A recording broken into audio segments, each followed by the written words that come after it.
tú estabas metido en las cuestiones políticas en la ciudad de Guadalupe, Santa María, ¿no? Empezaste en las 60, ¿no? ¿Por qué te metiste en esas cosas de las políticas en esos días? El 69 empecé a participar en comités de la escuela y ¿Por qué? para mi manera de pensar es que los maestros son los segundos padres de nuestros hijos. Esa es nuestra creencia durante el tiempo que nosotros mandamos a los hijos de nuestra escuela. En 1972, aunque uno de mis hijos, el número 4 de ellos, llegaba hinchado de la cara y yo no sabía por qué, porque él nunca me decía nada. Pero en 1972, en enero, salieron los estudiantes desde tercer grado para arriba en huelga y para ellos usaron los papeles de los propios maestros, se los sacaron del escritorio de donde haya sido y lo que ellos pedían era mejor trato y profesores bilingües. Entonces nosotros, al saber, ya para entonces tenía antecedentes de cómo participaba la escuela y qué era lo que estaba haciendo, decidimos formar el comité para hacer recomendaciones, no para pelear con ellos, para hacer recomendaciones porque teníamos miedo que usaran represalias en contra de nuestros hijos. Nosotros nos formamos el día 20 de enero y hicimos las recomendaciones, se las entregamos en febrero. Hicimos 20 recomendaciones al distrito, de lo cual en una de esas recomendaciones pedíamos sobre todo que Pero ¿cómo llegaron a los 20 cuestiones? 20, o sea, What's your next, Mike? ¿cómo llegaron a ese punto? ¿Hablaron de eso en juntas? ¿Cuántos eran sí, en las juntas? como digo, nos empezamos a juntar en enero. El 17 fue cuando se formó el comité y empezamos a discutir los padres de familia qué era, cómo íbamos a hacer, o sea, cómo íbamos a poder hablar con ellos para poder solicitar esos cambios. Y entonces figuramos las 20 preguntas, desafortunadamente ahorita no me acuerdo de ellas, y las representamos a la mesa directiva. Ellos, en lugar de escucharnos, no nos contestaron, nomás dijeron que iban a analizarlas. Entonces, no sabemos en qué fecha exacta empezaron ellos a hablar con Melo Campo y para tener la junta el 16 de marzo de 1972, desde que para hablar, según este orador, para hablar acerca de la verdad del movimiento chicano, cosa que desafortunadamente él nunca pudo decirnos cuál era la verdad del movimiento chicano, porque en vez de empezar a decirnos cuál era la verdad, empezó a insultar a todas las personas que iban entrando, porque él nos conocía a toda la mayor parte de los que estábamos allí de padres de familia, y entonces empezó a hablar por nombres a cada una de las personas que iban entrando. Y para ello usaba la frase, señor González, que en un tiempo él quemó la bandera de Estados Unidos, porque según él, el señor González era bomber rate y era alguien que había estado en el colegio y no estoy seguro si era inclusive veterano, el que él llamaba bomber rate. Oiga, Cosa que una pregunta, don Manuel, y respóndasela a Mike. ¿De qué maneras usted ya se da cuenta, se cerciora que están golpeando a los niños? Usted tenía indicios porque llegaba un poco hinchado su hijo, pero ¿en qué momento se da cuenta usted que definitivamente estaban golpeando a los niños y qué efecto tuvo eso en su conciencia? Respóndale a Mike. cuando mi niño llegaba con sus cachetes hinchados o sus mejillas, y luego el testimonio de cuando ya formamos el comité de cada uno de los padres, que era lo que estaba sucediendo a sus niños. Entonces fue cuando formamos el comité porque, como ya he mencionado, teníamos miedo que usaran represalias y no queríamos que ellos fueran castigados porque era mucho el abuso que estaban haciendo de ellos y entonces no deseábamos que eso continuara. Y ellos nunca respondieron a nuestras preguntas. Mike, Mike, Presidente, ¿no? Mike, let him finish Oh, the okay. face, so that way we have some space between your question Oh, and okay. his. Ellos nunca respondieron a nuestras sugerencias y nunca dijeron que las iban a analizar y cosa que si lo hicieron o no lo hicieron, nunca nos lo hicieron saber. En vez de contestar, fue cuando invitaron al señor Melo Campo para que hiciera una presentación acerca del movimiento chicano, acerca de la verdad del movimiento chicano, cosa que desafortunadamente nunca nos dijo cuál era la verdad de su discurso que iba a presentar a nosotros como padres. Para ello, la invitación se la hizo el PTA para hacer esta presentación, pero en realidad todo era un ardid o una trampa que nos tenían a los padres para poder evitar que nosotros hiciéramos alguna demostración o que fuéramos en contra de la escuela. Lo que ellos deseaban era intimidarnos y para ello usaron a las personas claves, las personas que teníamos más necesidad para poder poner presión y como ejemplo a los otros padres de lo que podía suceder con ellos. 10 de los que fuimos acusados usaron en la corte, o sea, más bien lo primero que mandaron fue una carta, nos fuimos arrestados por correo, diciendo que de acuerdo a las investigaciones de un detective privado de 18 días, habían encontrado que estas 10 personas tenían que aparecer en corte en mayo o en abril, no estoy seguro, y que tenían que responder a los siguientes cargos: por interrumpir una junta pública y por perturbar la paz. Y eso nunca sucedió, porque para ello, ellos tenían, en la escuela estaba un cerco de pinitos alrededor. Durante el día metieron los bulldozers para tumbar esos árboles, o era como una fence de árboles, y en la noche, a 15 minutos o 20 minutos antes de iniciar la junta, había 32 policías con sus cascos y sus macanas, y ellos tenían cámaras en los salones de clase enfocados a donde estaban los policías y donde estaba la cafetería, porque según ellos estaban seguros que iba a ofendernos el orador y nosotros íbamos posiblemente a lastimarlo, y tenían miedo por la seguridad del orador. Para ello, cabe de mencionar que andaba corriendo el señor Lago Marcino para una posición gubernamental, no estoy seguro si para el Congreso o para la Asamblea, y él fue el que empujó para que se hiciera la investigación y nos llevaran a la cárcel según a los que iban a ser acusados. Lo que ellos pensaban es cobrarle a Manuel Magaña $25 y a cada uno de los padres que ellos iban a acusar, y nos iban a dejar, iban a mostrar su buen corazón y dejarnos ir. Ellos nunca imaginaron que nosotros íbamos a continuar la lucha y íbamos a apelar la decisión de ellos. Una pregunta que quería hacerle también, don Manuel. ¿Quién eres? Diga el nombre de este tipo, de este orador. ¿Cuál era su background?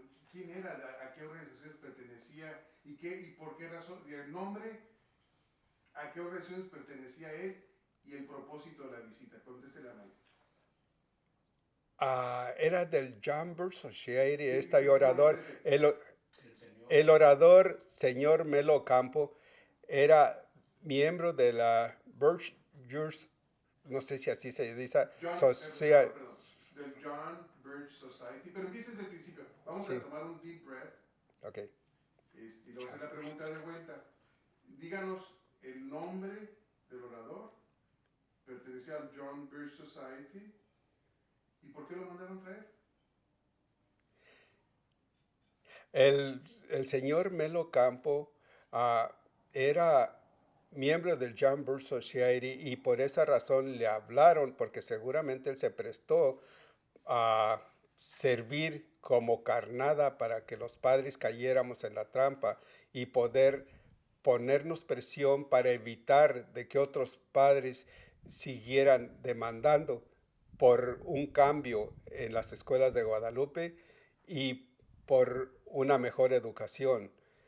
El propósito de él era hablar acerca de la verdad del movimiento chicano, cosa que desafortunadamente nunca lo dijo, y lo que argumentaron es que porque nosotros empezamos a tronar las manos y gritábamos mucho. Y en realidad sí estábamos tronando las manos y gritando mucho, porque el hombre no se limitó a decir su discurso, sino más bien a insultar a las personas y a cada una de las que iban entrando. Fue cuando la gente empezó a responder, a gritar y a aplaudir para evitar que él dijera su discurso, pero nunca tenía esa la intención. Y para ello, cabe de mencionar que estaba corriendo el asambleísta, creo asambleísta o congresista, Lago Marcino.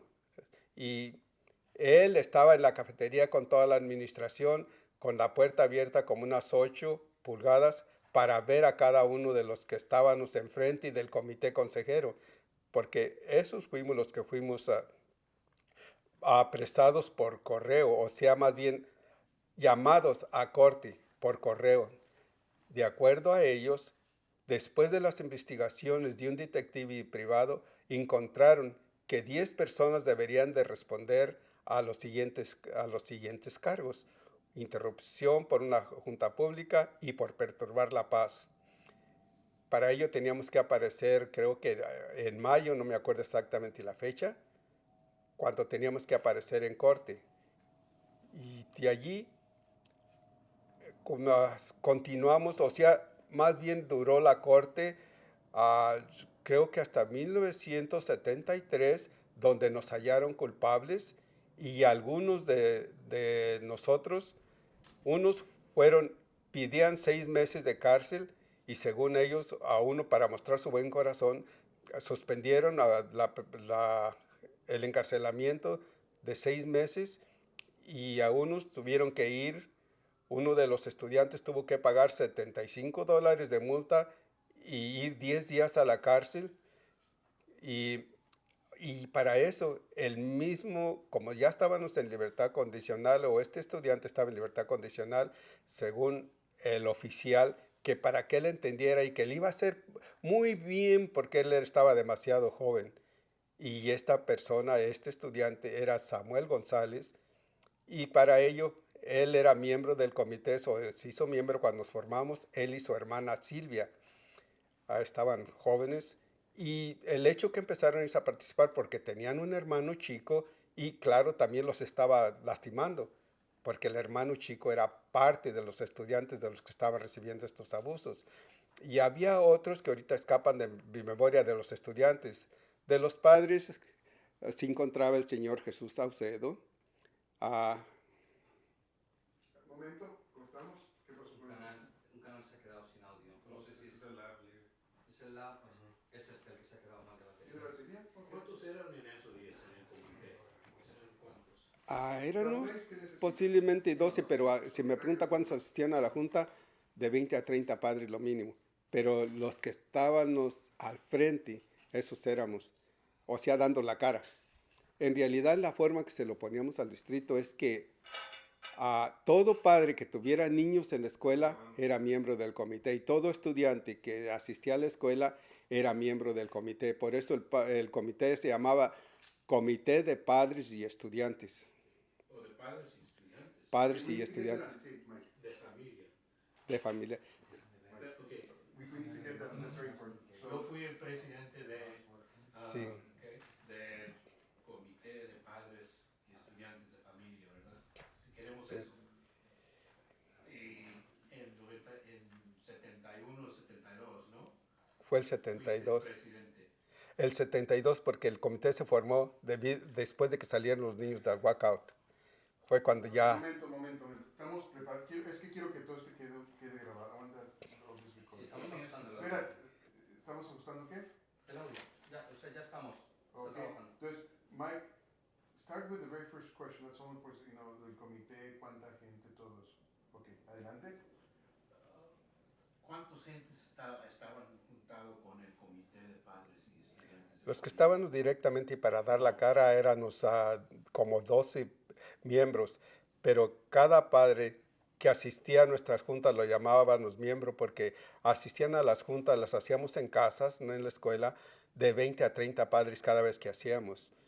Y los padres que estábamos al frente era el señor Jesús Saucedo y Agustina Gutiérrez, María Cotavaca y era Cristina Manríquez, no sé el nombre de casada, y había Fermín Sepúlveda.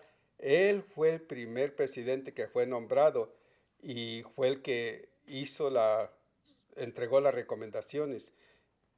Y de allí era Carmen Magaña, un servidor, Manuel Magaña, y había otros que ahorita no me acuerdo de los nombres, pero los tengo por allí en algún lugar y se los voy a dar más adelante.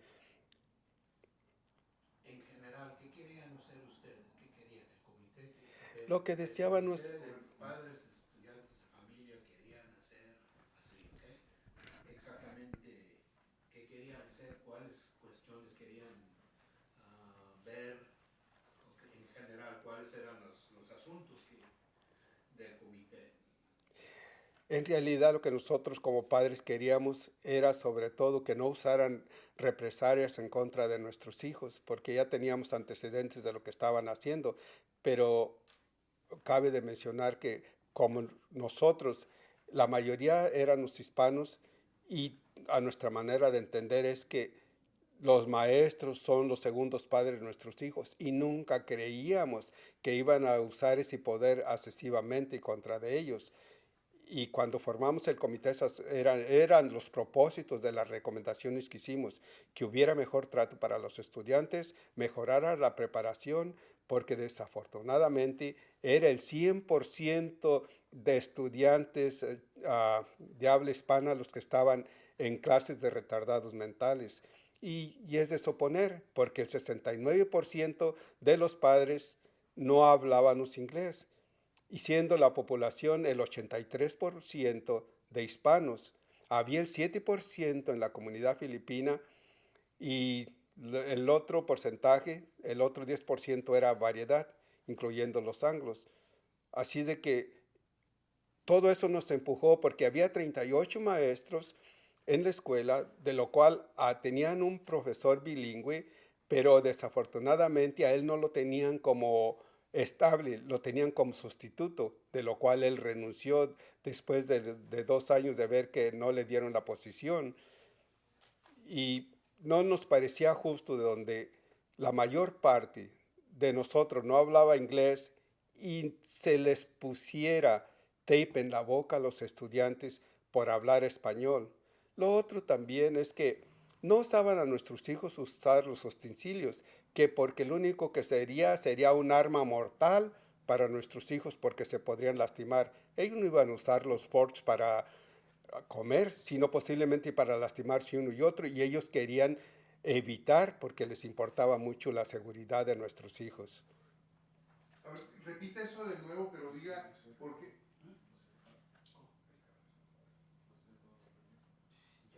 Ok, va de nuevo. Entonces, repita lo que acaba de decir de los utensilios, pero diga en la cafetería cuando comían, porque así entró muy de repente. Entonces, Mike, he's going to repeat that, but setting it up at the cafeteria. ¿Listo? Setting up what part? The part about the utensils being banned. Oh, did you know? He already knows. Okay, entonces conteste. No, I think he knows this. Sí. Did you know that the school cafeteria? That's what he just said, Mike, but I wanted to set it up okay. as the cafeteria. He just Dile otra vez. Sí.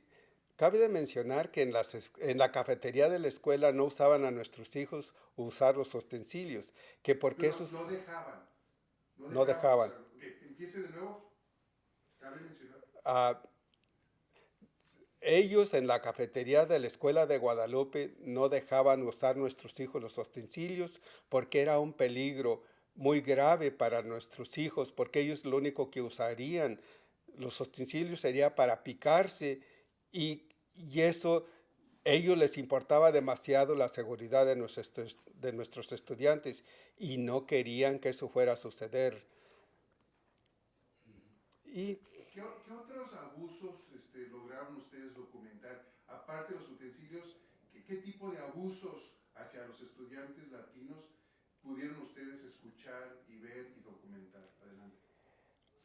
En la forma que ellos usaban el castigo corporal es que no más, lo único que ellos esperaban es que un niño Smith o un niño Williams les dijera, Gonzalo tiró un papel en el piso, aunque ellos lo hicieran, y eso era suficiente para que el profesor o maestro agarrara a ese niño o niña y los aventara contra la pared o los golpeara como, como castigo para que ellos aprendieran. Lo otro que hacían es poner a nuestros hijos atrás en el salón de clase para que el hijo del señor Tagnazzini o los hijos de los patrones estuvieran enfrente y para que nuestros hijos enseñaran a respetar y a obedecer y siempre saber que ellos siempre iban a estar atrás porque tenían que servirle a los hijos de los farmers que se encontraban o de los negocios. Y era la única forma que ellos, o sea, más bien era la forma que ellos usaban para que nuestros hijos ya quedaran preparados y supieran que ellos siempre iban a estar así.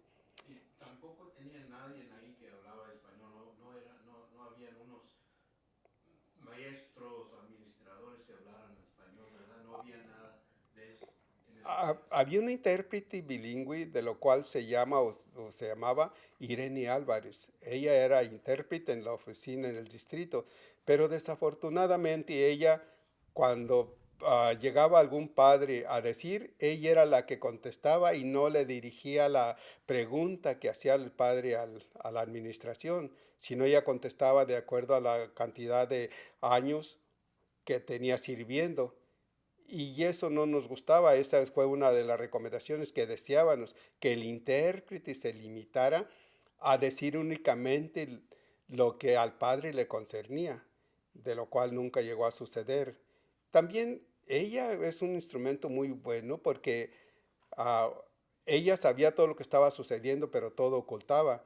Lo único que no pudo ocultar es que en una de las ocasiones uno de estos niños iba a ser estrangulado por uno de los profesores y lo mandó al hospital por 3 días. Entonces los padres se enfurecieron y demandaron de que este profesor fuera despedido o removido y él renunció y claro, al renunciar ya no queda en su récord y fue la forma que sucedió. Pero eso es uno de los tantos abusos que ellos hacían porque todos los días por la más mínima cosa, inclusive porque no podían contestar alguna pregunta de sus lecciones, era suficiente para ser castigados y el castigo era corporal. Así de que entonces eso irritó bastante a los padres y debido a eso fue que sucedió lo que sucedió porque para ello fue cuando... Del John Birch Society, pero empieza desde el principio. Vamos Sí, a tomar un deep breath ok. y luego hacer la pregunta de vuelta. Díganos el nombre del orador, pertenecía al John Birch Society, y por qué lo mandaron traer.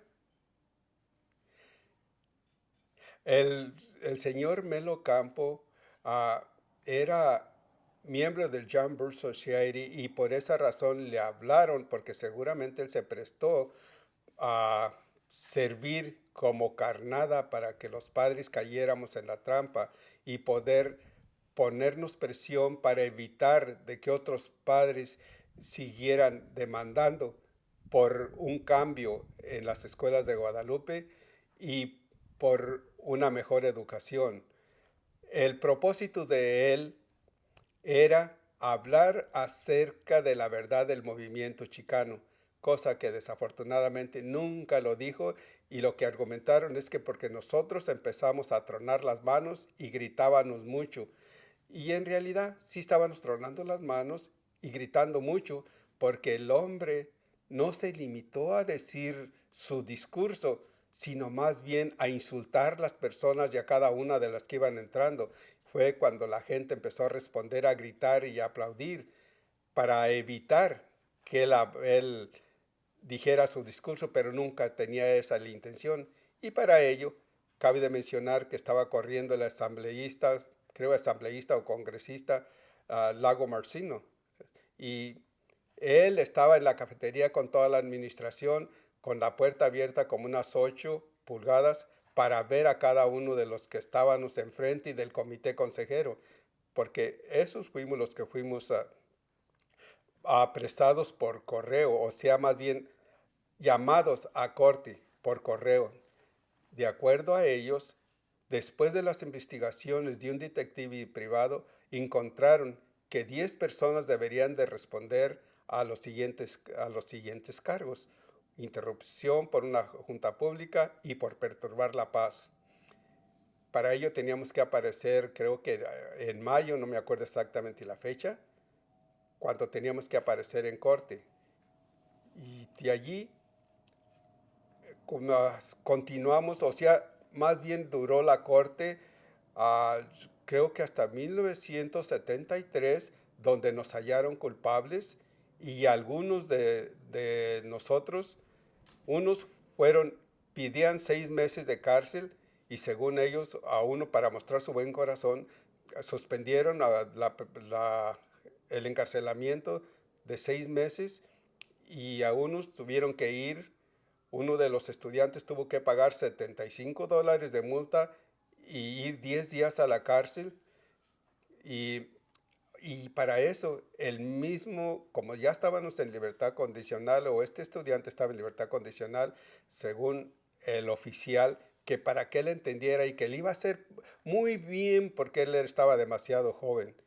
Y esta persona, este estudiante, era Samuel González, y para ello él era miembro del comité, se hizo miembro cuando nos formamos, él y su hermana Silvia.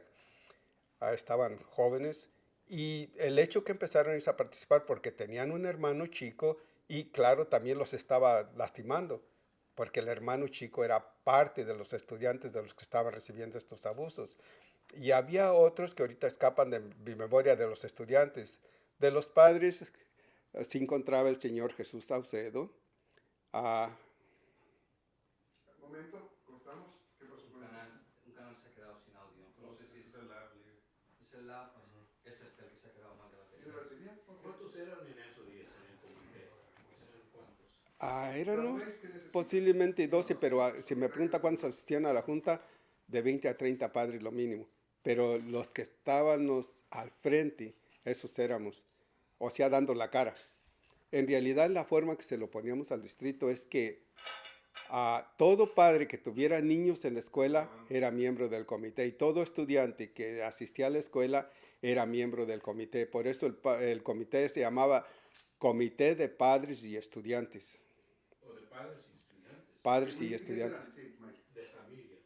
De familia.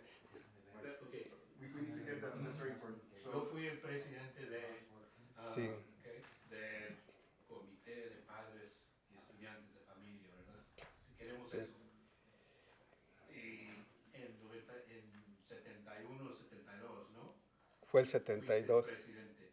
El 72, porque el comité se formó después de que salieron los niños del walkout. Fue cuando ya... Momento. Estamos preparados. Es que quiero que todo esto quede grabado. Aguanta los Sí, estamos ajustando el audio. Espera, ¿estamos ajustando qué? El audio. Ya, o sea, ya estamos. Está Ok. trabajando. Entonces, Mike, start with the very first question. That's only for, del comité, cuánta gente, todo eso. Ok, adelante. ¿Cuántos gentes estaban juntados con el comité de padres y estudiantes? Los que estábamos directamente para dar la cara éramos como 12 miembros, pero cada padre que asistía a nuestras juntas lo llamábamos miembro, porque asistían a las juntas, las hacíamos en casas, no en la escuela, de 20 a 30 padres cada vez que hacíamos. Y los padres que estábamos al frente era el señor Jesús Saucedo y Agustina Gutiérrez, María Cotavaca, y era Cristina Manríquez, no sé el nombre de casada, y había Fermín Sepúlveda. Él fue el primer presidente que fue nombrado y fue el que entregó las recomendaciones. Y de allí era Carmen Magaña, un servidor, Manuel Magaña, y había otros que ahorita ahorita no me acuerdo de los nombres, pero los tengo por allí en algún lugar y se los voy a dar más adelante. En general, ¿qué querían hacer ustedes? ¿Qué querían el comité? Lo que deseaban El nos... comité de padres, estudiantes de familia querían hacer así, ¿ok? Exactamente, ¿qué querían hacer? ¿Cuáles cuestiones querían ver? En general, ¿cuáles eran los asuntos del comité? En realidad lo que nosotros como padres queríamos era sobre todo que no usaran represalias en contra de nuestros hijos, porque ya teníamos antecedentes de lo que estaban haciendo, pero cabe de mencionar que como nosotros, la mayoría éramos hispanos y a nuestra manera de entender es que los maestros son los segundos padres de nuestros hijos y nunca creíamos que iban a usar ese poder excesivamente contra de ellos. Y cuando formamos el comité, esas eran los propósitos de las recomendaciones que hicimos, que hubiera mejor trato para los estudiantes, mejorara la preparación, porque desafortunadamente era el 100% de estudiantes de habla hispana los que estaban en clases de retardados mentales. Y es de suponer, porque el 69% de los padres no hablábamos inglés y siendo la población el 83% de hispanos. Había el 7% en la comunidad filipina y el otro porcentaje, el otro 10% era variedad, incluyendo los anglos. Así de que todo eso nos empujó porque había 38 maestros en la escuela, de lo cual tenían un profesor bilingüe, pero desafortunadamente a él no lo tenían como estable, lo tenían como sustituto, de lo cual él renunció después de 2 años de ver que no le dieron la posición. Y no nos parecía justo de donde la mayor parte de nosotros no hablaba inglés y se les pusiera tape en la boca a los estudiantes por hablar español. Lo otro también es que no usaban a nuestros hijos usar los utensilios, que porque lo único que sería un arma mortal para nuestros hijos porque se podrían lastimar. Ellos no iban a usar los forks para comer, sino posiblemente para lastimarse uno y otro, y ellos querían evitar porque les importaba mucho la seguridad de nuestros hijos. A ver, repita eso de nuevo, pero diga por qué.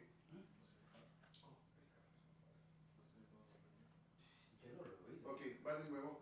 Entonces, repita lo que acaba de decir de los utensilios, pero diga en la cafetería cuando comían, porque asiento muy de repente. Entonces, Mike, he's going to repeat that, but setting up at the cafeteria. ¿Listo? Setting up what part? The part about the utensils being banned. Oh, did you know? He already knows. Okay, entonces conteste. No, I don't think he knows this. Sí. Did you know that the school cafeteria? That's what he just said, Mike, but I wanted to set it up okay. as the cafeteria. Dile otra vez. Sí. Cabe de mencionar que en la cafetería de la escuela no usaban a nuestros hijos usar los utensilios, que porque pero esos... No dejaban. No dejaban. Okay, empiece de nuevo. Cabe mencionar. Ellos en la cafetería de la escuela de Guadalupe no dejaban usar nuestros hijos los utensilios porque era un peligro muy grave para nuestros hijos, porque ellos lo único que usarían los utensilios sería para picarse y eso ellos les importaba demasiado la seguridad de nuestros estudiantes y no querían que eso fuera a suceder. Y ¿Qué otros abusos lograron ustedes documentar? Aparte de los utensilios, ¿qué tipo de abusos hacia los estudiantes latinos pudieron ustedes escuchar y ver y documentar? Adelante. En la forma que ellos usaban el castigo corporal es que no más lo único que ellos esperaban es que un niño Smith o un niño Williams les dijera, Gonzalo tiró un papel en el piso, aunque ellos lo hicieran, y eso era suficiente para que el profesor o maestro agarrara a ese niño o niña y los aventara contra la pared o los golpeara como, como castigo para que ellos aprendieran. Lo otro que hacían es poner a nuestros hijos atrás en el salón de clase para que el hijo del señor Tagnazzini o los hijos de los patrones estuvieran enfrente y para que nuestros hijos enseñaran a respetar y a obedecer y siempre saber que ellos siempre iban a estar atrás porque tenían que servirle a los hijos ah, de los farmers que se encontraban o de los negocios. Y era la única forma que ellos, o sea, más bien era la forma que ellos usaban para que nuestros hijos ya quedaran preparados y supieran que ellos siempre iban a estar así.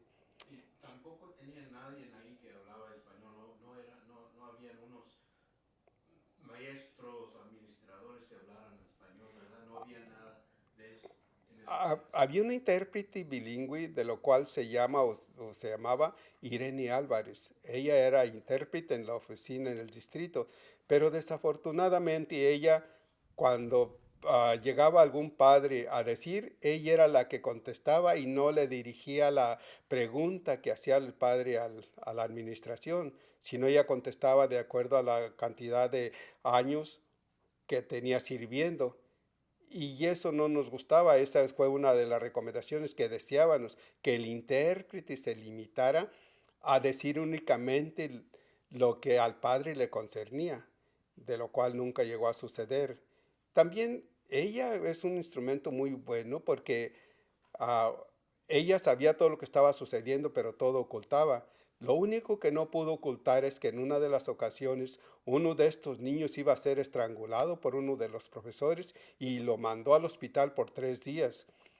Entonces los padres se enfurecieron y demandaron de que este profesor fuera despedido o removido y él renunció y claro, al renunciar ya no queda en su récord y fue la forma que sucedió. Pero eso es uno de los tantos abusos que ellos hacían, porque todos los días por la más mínima cosa, inclusive porque no podían contestar alguna pregunta de sus lecciones, era suficiente para ser castigados y el castigo era corporal.